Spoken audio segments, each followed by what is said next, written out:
Hello guys, and welcome back to the Retro Room.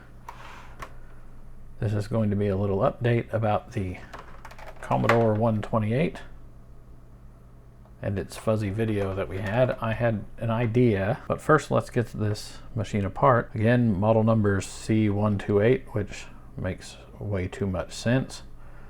Serial number if you guys are playing along, and manufactured in 1987. No screw in that hole.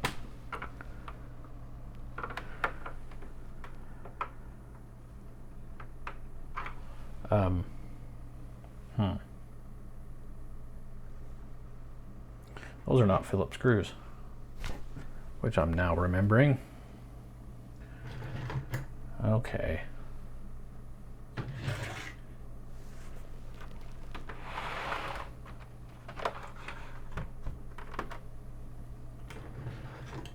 What did I use for those?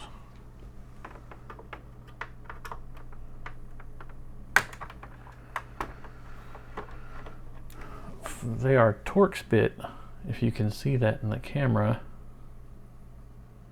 Torx bit screws, but this flat blade fits. It's not the best tool for the job, but it works and it's what I have on hand. I believe these are T10 Torx. They might be T8. I do have both sizes available, but I'm not quite sure where they are right now.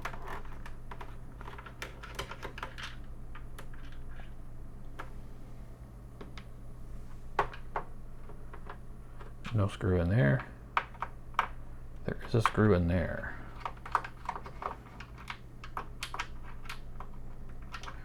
Come on, you. There we go.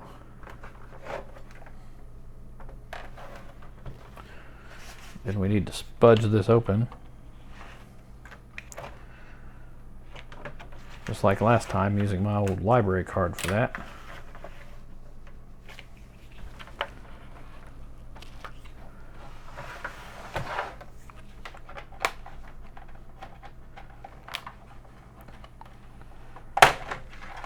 There's that side. Then very carefully, so as not to ruin plastic, take that side. That wasn't quite on there.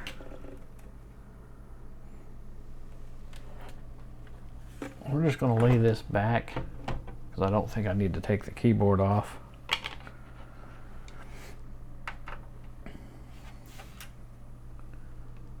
I do, however, need to take this metal shield off. So many screws.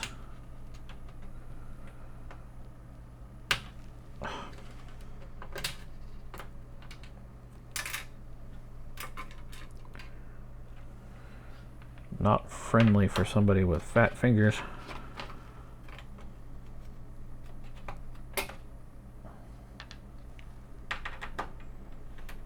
I am glad all these screws seem to be the same.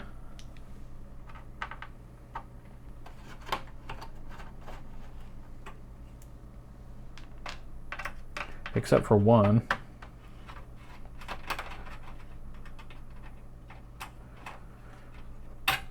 This one right here seems to be a standard Phillips screw.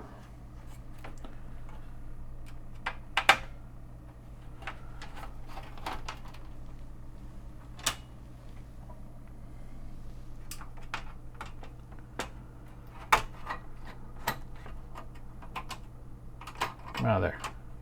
Come out of there.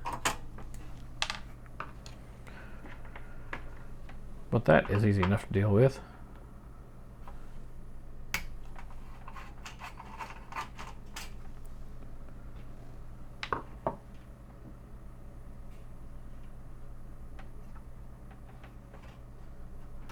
And I remember in my original disassembly video, this corner right here was bent up, and I straightened it in the video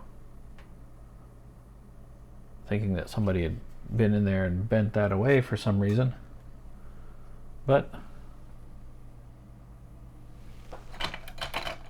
that might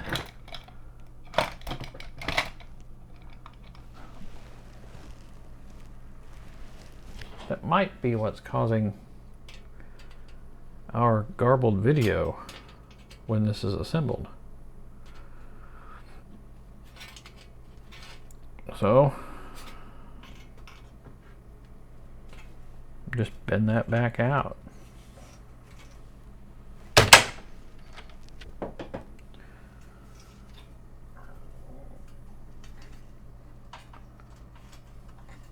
Looks like it was touching this port right here, possibly grounding on something.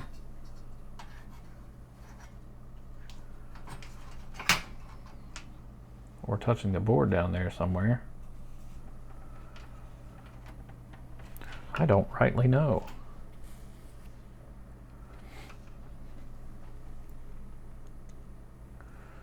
Well, let's get him back together. Get all the screws back in.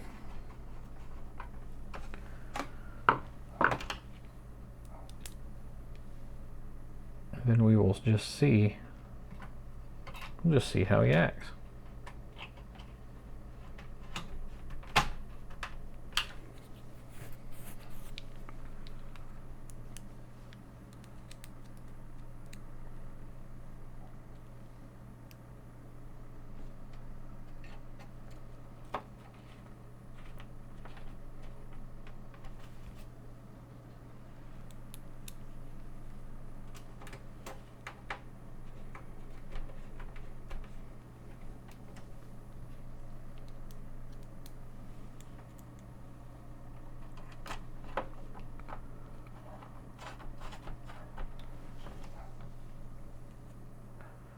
So many screws in old computers like this.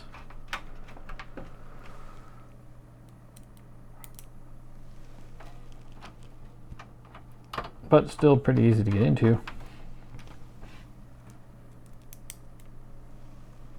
as we're almost there already.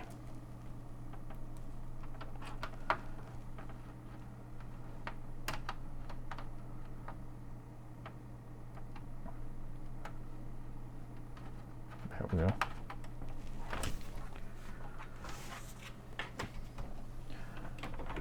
And with that back like I found it, plug that connector back in, snap this back together.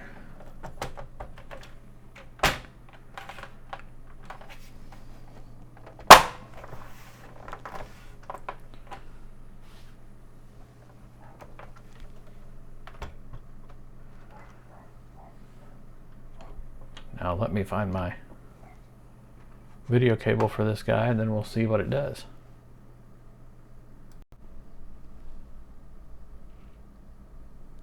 Yeah, I have you pointed right at the screen in the pinnacle of recording class.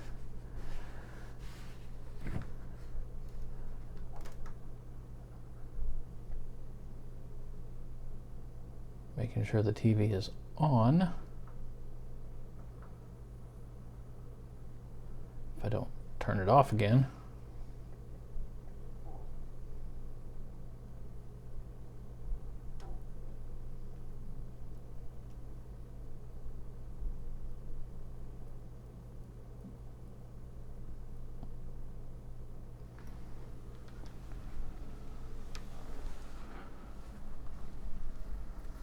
All right, let's see if that's the right one.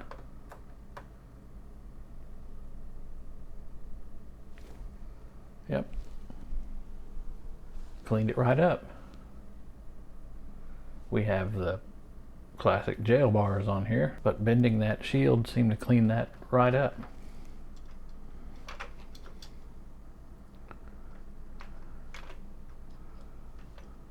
Yes.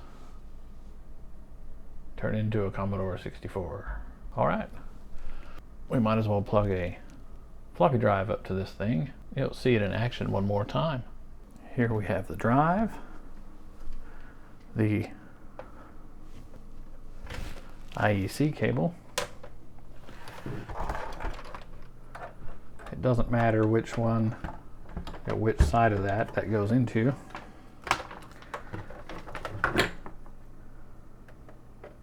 Then it goes in the serial connection there.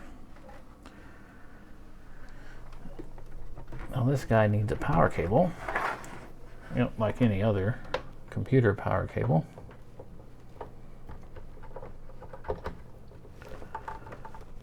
Plug him in. It came on just fine.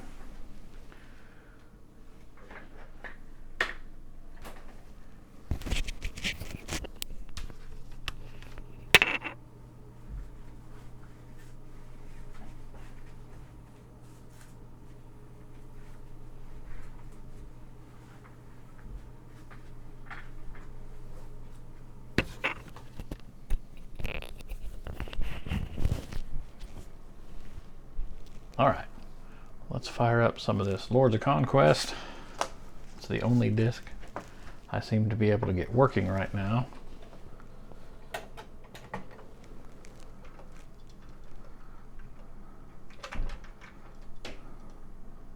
Load.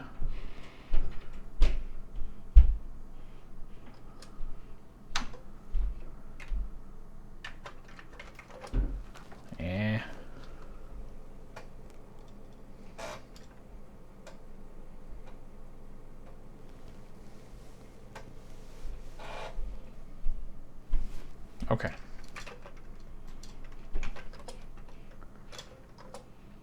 I hit the wrong button.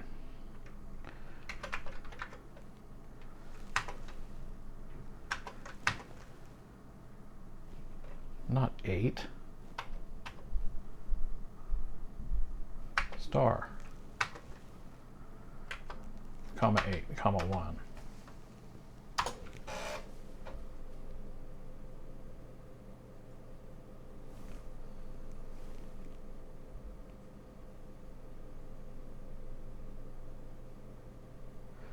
There he goes loading. I don't have a fast load cartridge put on this thing just, well, not right now. I do have one, but this is going to take a moment.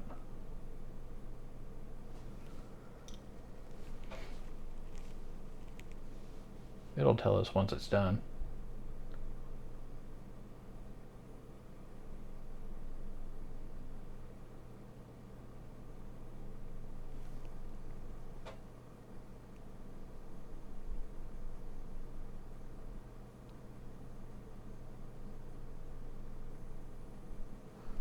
I can hear it making noises.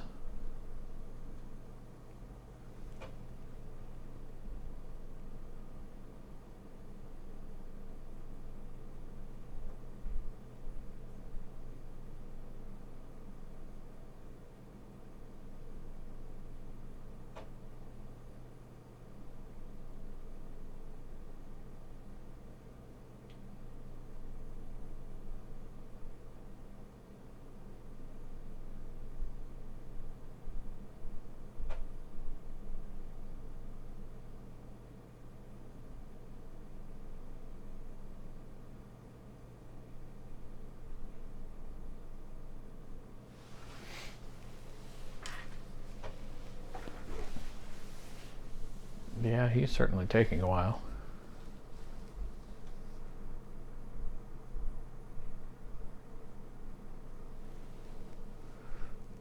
Well, that's all right.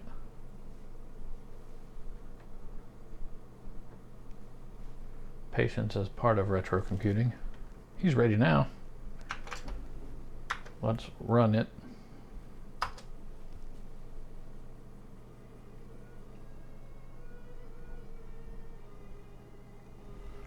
Sound is coming out of the TV speakers.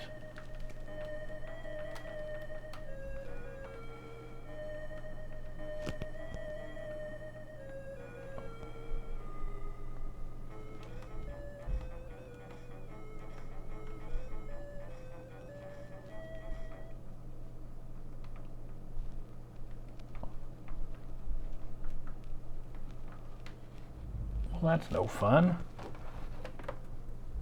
I really should just get a remote for this TV.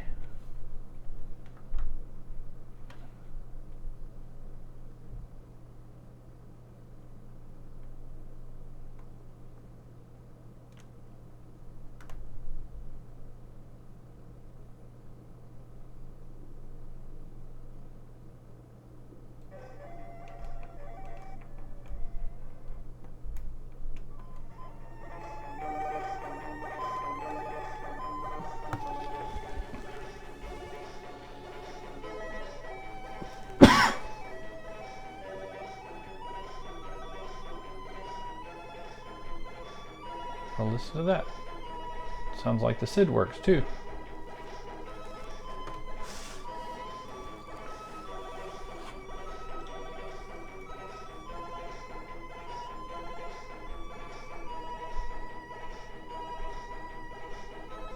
But this was a quick video to see if I can get the display in basic, looking proper. And while that's going, I thank you for watching this video. And again, have a nice evening.